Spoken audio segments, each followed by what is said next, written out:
on me to start. Puppet Nerf and More? Puppet Nerf and More, back with the promised how to make gluten-free flour blend, at least the one that Evan's dad uses. So here we go. What we need is a good quality grain mill. Wonder Mill. A bag of potato starch. 2 bags of whole millet. A bag of rice. We're going to need a little bit of xanthan gum.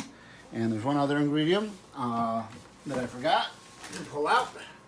And that is the psyllium husk, which is very useful when you're doing more bread type stuff. Do you have any? I think it's over there.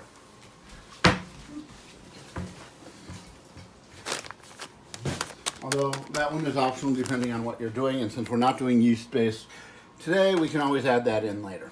Okay, so directions for this particular grain mill say turn it on, and then, and also a large tub to mix and store. The directions for this particular grain mill say to turn it on and then add the grains. I like to keep it on a very fine grain. This will go all the way up to a very coarse grain for like oatmeal type cereal, and you can actually push it back past the pastry. And we're going to get back to about here when we do the rice, because I'll explain when we get that far. So let's go ahead and turn it on. We want, for the millet, we want it about there, and we'll go ahead and we'll open up a bag and we will turn it on. With this particular mill, it's very important that you make sure everything is closed, otherwise you have a huge mess. Yes, I've done it before.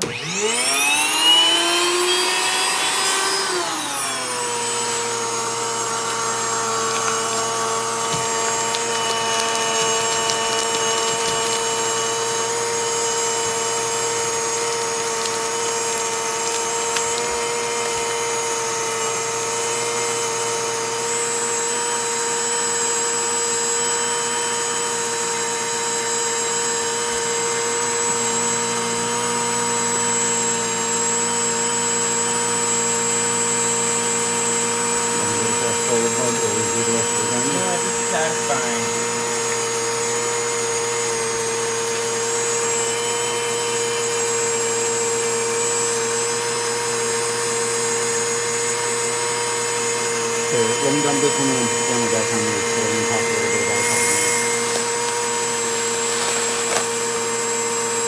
Okay, so I use a lot of millet to rice.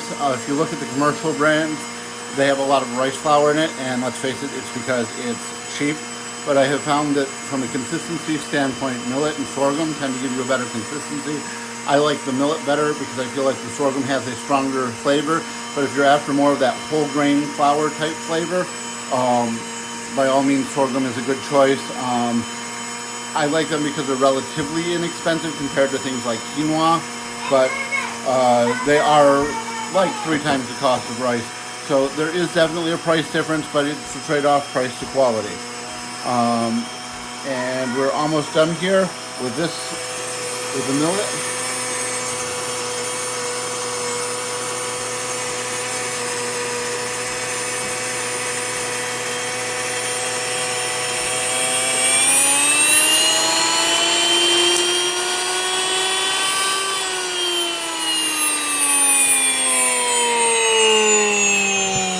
You want to wait for it to stop completely. Otherwise, it's still probably pushing powder out through the tube, and then you have a problem. To open our flour tub.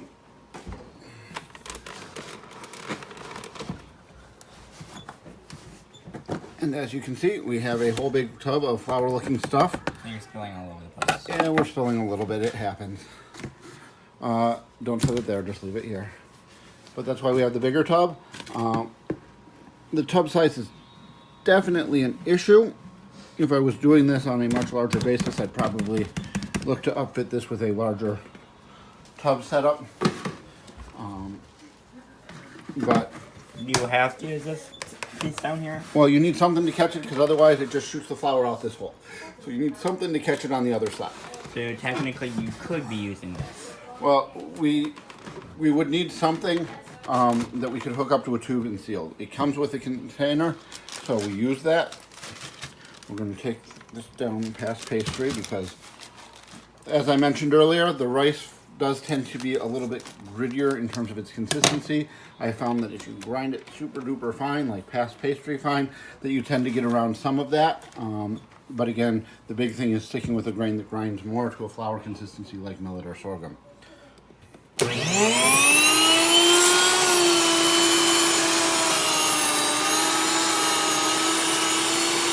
While we're waiting for that, we need to make up for the starchy content a little bit. And to do that, we're going to add 1 bag of potato starch. By the way, make sure your grains when you're doing this are in fact gluten-free, because otherwise the end result is obviously not gluten-free.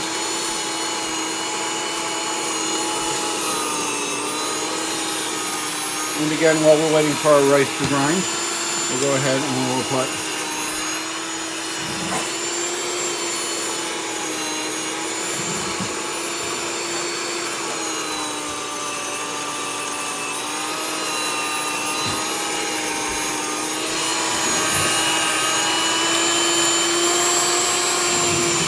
okay, we have our xanthan gum. I get mine from Amazon, wherever you can get it for a good price. Great. This too, you don't want to overdo it because this is the most expensive ingredient, but again, it's one of those, but going a little heavy on it is better because it does give you a little bit more of that yumminess that you're trying to get. That's basically what replaces the gluten. I keep mine refrigerated. I don't know that that's necessary.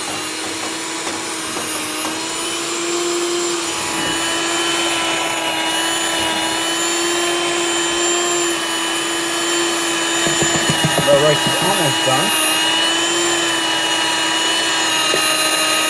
That sounds great.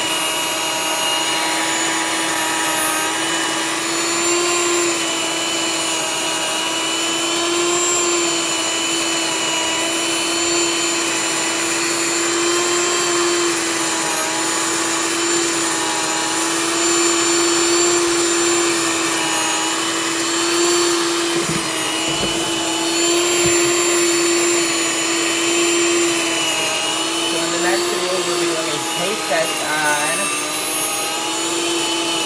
White chocolate mulberry muffin. Okay.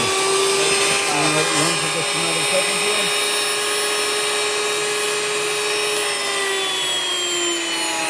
And again, we wait for it to stop.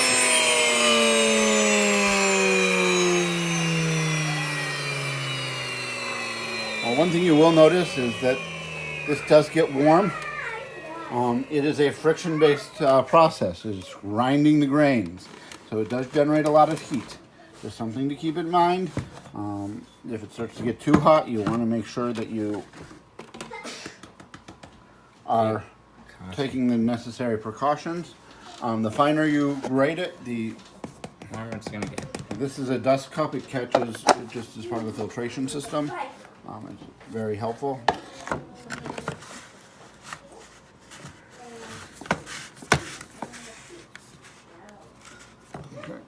We'll add our rice flour in on top. You can buy the stuff pre-ground. I like to grind it fresh. I feel like it gives me better control over what's going on. And I know what's going on. And what's I used to actually grind my own tapioca pearls for the starch. I found the potato starch tends to be a little bit better from a consistency standpoint though. And honestly, I was using the grain mill attachment for the KitchenAid and at that time, and it was a little bit too taxing for the mixer. So we'll leave it at that. Tell them what KitchenAid happened. does make a great product. However, I don't recommend using that particular application to get a baking flour type consistency on especially things like tapioca pearls. Tell them what happened. No, because I don't want to be liable. So it's very important now that you make sure that this is on tight. Yeah, you made a mess. Because you're going to, well, and my tub has a hole. Is it really? Yes. So we need to find a new tub. Like right now, to keep the flour in. How old's that tub? That tub has definitely been around for a while. Well, did you drop it? It may have gotten dropped somewhere along the line. Okay, so what we're going to do is we're going to put it in a container that seals well, and we're going to shake it up to make sure it's all mixed. And that's basically all there is to making the flour. I basically use it as an all-purpose flour at that point. You can use it for whatever you like. When dealing with gluten-free, you find as a thickener, you're better off just using the starches straight. Cornstarch, potato starch, whatever. Aside from that, yeah, Puppet Nerf and more out. Goodbye.